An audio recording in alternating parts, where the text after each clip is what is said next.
नमस्ते दोस्तों, स्वागत है आपका हमारे YouTube चैनल पर। आज की वीडियो हम लेकर आए हैं एक सस्पेंस थ्रिलर और हॉरर मूवी के ऊपर जो एंटरटेन करती है आखिर तक और आपको इसकी एंडिंग बहुत ही पसंद आएगी। चलिए जानते हैं इस मूवी के बारे में। हिमाचल की पहाड़ियों में रहने वाले ये हैं गजराज अवस्थी। इन्हें सम्मानित किया जा रहा है मगर मीडिया से वहीं पर प्रश्न पूछ लिया जाता है उन केसों के बारे में जिन्होंने उनके पसीने छुटा दिए। मगर गजराज अवस्थी कहते हैं कि हर चीज के पीछे एक लॉजिक होता है मगर उन्हें डर है कि हर चीज का जवाब नहीं होता। मीडिया से बात करते करते उन्हें एक केस याद आता है और वहीं से 5 साल पुरानी कहानी दिखाई जाती है।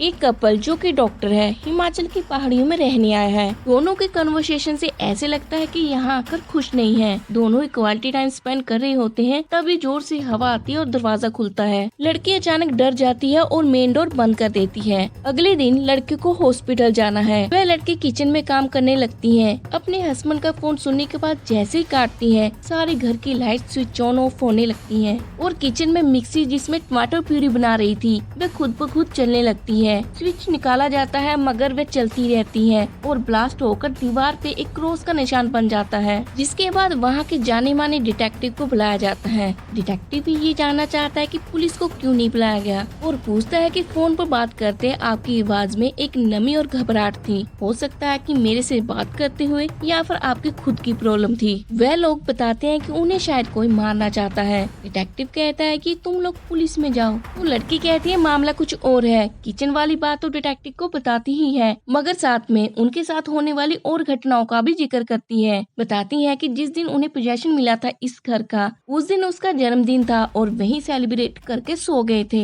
मगर उसे रात को अजीबोगरीब सपना आया। उन्हें लगा शायद उसका वहम होगा मगर अगले दिन जब ललित लाइट में वह लाइट खरीदने गए तो वहाँ की सारी लाइट्स भी स्विच ऑन ऑफ होने लगी और एक झूमर उनके ऊपर गिरते गिरते बचा और उस झूमर से परफेक्ट क्रॉस भी जैसे दीवार पे आज बना। डिटेक्टिव कहता है कि ये आपका वहम हो सकता है क्योंकि कभी कभार ये मशीनरी लाइट्स अपने आप ऑन ऑफ हो सकती हैं। इसमें कोई बड़ी बात नहीं। ललित लाइट्स जहाँ से आप डेकोरेशन का सामान लेने गई थी वो 1953 की है और आज भी पीढ़ी दर पीढ़ी चलती रहती है। हो सकता है कि पुरानी होने के कारण वो झूमर आप पर गिर गया हो। तो लड़की कहती है कि वह क्रॉस कैसे परफेक्ट बन सकता है। डिटेक्टिव का माथा खनकता है और वह केस लेने के लिए तैयार हो जाता है। वह कहता है कि ये सारी चीजें तुम्हारी इम्पोर्टेंट डे पे हुई हैं और वहीं से हम शुरुआत कर सकते हैं। तुम्हारा आने वाला कोई इम्पोर्टेंट डेट बताओ। तो लड़की बताती है कि 1 हफ्ते बाद हमारा हॉस्पिटल का एनुअल फंक्शन होने वाला है। डिटेक्टिव इसके बाद अपने ऑफिस चला जाता है और अपने असिस्टेंट को रावत के घर के आसपास का सारा मैप बनाने के लिए कहता है। सारी इन्वेस्टिगेशन करने के बाद डिटेक्टिव इस नतीजे पर पहुंचता है कि उसे नहीं लगता कि कोई उन्हें मारना चाहता है मगर फिर भी वह केस को जारी रखता है। और दिन आता है उस एनुअल फंक्शन का जहाँ पर डिटेक्टिव नजर गड़ाए हुए हैं सभी पर। डॉक्टर आदित्य रावत जो कि एमडी हैं गुड लाइफ हॉस्पिटल के उन्हें स्टेज पर बुलाया जाता है। वे जैसे ही स्पीच दे रहे होते हैं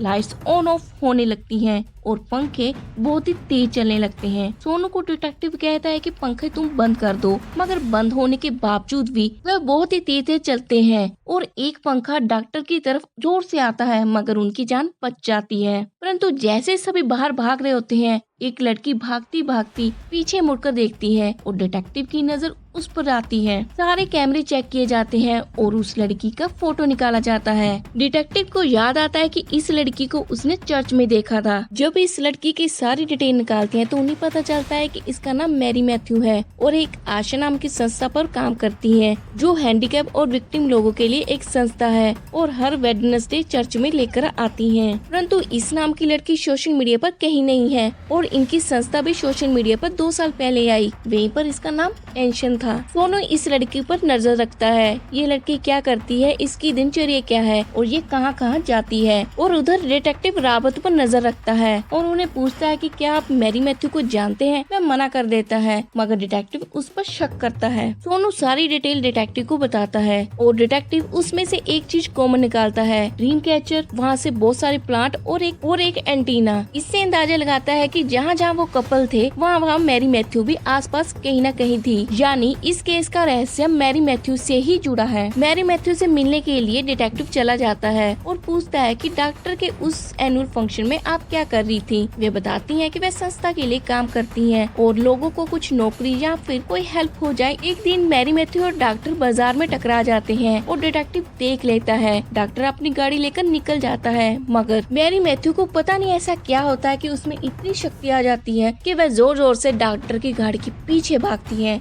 लाल आंखें, गुस्से से भरा हुआ चेहरा और फूलती हुई सांस। परंतु जैसे ही गाड़ी दूर जाती है तो वह नॉर्मल हो जाती है। डिटेक्टिव को ये थोड़ा अजीब लगता है। डिटेक्टिव डॉक्टर रावत के हॉस्पिटल में जाकर पूछता है कि तुम सच में बता दो कि तुम मैरी मैथ्यू को जानते हो, मगर डॉक्टर रावत कहता है कि वह नहीं जानता। डॉक्टर रावत को वह फोटो दिखाता है तो कहता है कि ये अंजलि मल्होत्रा है, ना कि मैरी मैथ्यू। डिटेक्टिव को एक नए एंगल मिल जाता है जाँच करने का। डिटेक्टिव की नजर एक कमरे की तरफ जाती है जहाँ पर लाइट लगातार ऑन ऑफ हो रही थी। डिटेक्टिव सोचता है कि मैरी मैथ्यू और अंजलि मल्होत्रा देखने में शक्ल सेम लग रही है, क्या ये सेम लड़की है? जानना जरूरी नहीं है कि ये दोनों लड़की एक है, ये जानना जरूरी है कि इसे डॉक्टर से क्या प्रॉब्लम है। सोनू आता है। डिटेक्टिव कहता है कि तुम्हें तो नजर रखने के लिए कहा था मैरी मैथ्यू पे। वह कहता है कि वह तो प्रोटेस्ट में गई है आसपास। तो डिटेक्टिव सारा काम छोड़कर उसके पीछे भागता है। उधर डॉक्टर रावत अपने घर पे जाता है तो वहाँ पर खून की निशान देखता है। वह दरवाजा खोलने की कोशिश करता है मगर लॉक अंदर से होता है। इतने में दरवाजा अपने आप खुलता है। वह अंदर जाता है तो उसकी पत्नी बालकनी में बैठी होती है और कांच खा रही होती है। डॉक्टर कदम बढ़ाता है, वह छलांग लगा देती है और वहाँ से भागना शुरू कर देती है। डॉक्टर रावत उसके पीछे गाड़ी लेकर निकलते हैं और यही चीज डिटेक्टिव देख लेता है। डिटेक्टिव भी उसके पीछे भागता है। वह भागते भागते एक सड़क पे खड़ी हो जाती है जिसके पीछे ट्रक आ रहा था। डिटेक्टिव जाकर उसे बचा लेता है मगर वह उंगली एक तरफ इशारा करती है जिसे डिटेक्टिव देखकर हॉस्पिटल देखता है। उसी जगह पर मैरी मैथ्यू भी प्रोटेस्ट करती निकल रही थी। डिटेक्टिव अंजलि मल्होत्रा के दोस्त से मिलता है। वहाँ से उसे पता चलता है कि अंजलि को अर्जुन पर क्रश था मगर वह किसी और से प्यार करता था और उसी दिन शराब के नशे में उसका एक्सीडेंट हो गया था। उधर डॉक्टर को पता चलता है कि उसकी वाइफ प्रेग्नेंट है। वह उस पर गुस्सा करता है मगर उसकी पत्नी को फिट्स आने लगते हैं और वह बहुत एग्रेसिव हो जाती है। डॉक्टर कैसे भी करके उसे बांधता है और जैसे ही उसे इंजेक्शन लगाने वाला होता है उसका बेड खड़ा हो जाता है। वह उस पर जोर से चलाता है, वह नॉर्मल हो जाती है। डिटेक्टिव अंजलि मल्होत्रा के फादर से भी मिलता है। वह सच सच बता देते हैं कि उनकी बेटी का एक्सीडेंट तो जरूर हुआ था मगर वह बच गई थी और कॉस्मेटिक सर्जरी के बाद वह आशा संस्था से इंडिया में आकर जुड़ गई थी। एक दिन डॉक्टर रावत और मैथ्यू को आमने सामने लाया जाता है। ये पक्का करने के लिए इस केस का नाता मैथ्यू से ही है मगर रावत कपल को मैरी मैथ्यू के बारे में कोई नॉलेज नहीं थी। वह दोनों मान जाते हैं और मैरी मैथ्यू जैसे उसके सामने आती है उसके अंदर इतनी ताकत आती है कि वह दूर से उसे हवा में उछालकर नीचे गिरा देती है और वहाँ से मैरी मैथ्यू भाग जाती है। डिटेक्टिव उस ट्रक ड्राइवर से भी मिलता है जिसके साथ एक्सीडेंट हुआ था। वह कहता है कि उसे गुड लाइफ में लेकर गया था और उसके बाद उसे नौकरी से निकाल दिया गया। जिसके बाद गुड लाइफ जाकर भी डिटेक्टिव इन्वेस्टिगेशन करता है और उसे वो कमरा मिलता है जहाँ पर उसे शायद रखा गया था, वही कमरा जहाँ से लाइट्स ऑन ऑफ हो रही थी। डिटेक्टिव एक दिन कॉल करता है लड़कियों को ये कहने के लिए कि वह हॉस्पिटल से दूर रहे मगर उनका इनॉग्रेशन था शाम को, परंतु वह नहीं मानती क्योंकि डिटेक्टिव को केस से निकाल दिया गया था। डिटेक्टिव फिर भी उस केस के लिए वहाँ पर पहुँचता है जहाँ पर अंजलि के फादर को इनॉग्रेशन के लिए बुलाया गया था क्योंकि इस हॉस्पिटल में उनका पैसा लगा है। वहाँ पर मैरी मैथ्यू भी पहुँच जाती है और डॉक्टर की पत्नी पर हमला करती है क्योंकि वह पेट से है। इतने में डिटेक्टिव उसे अम्मू प्लीज बख्श दो कहकर बुलाता है और वह रुक जाती है। उधर सोनू उसके असली माँ बाप को ले आता है। दरअसल ये लड़की ना ही अंजलि मल्होत्रा और ना ही मैरी मैथ्यू है, इसका नाम एमी आर मैथ्यू है जो कि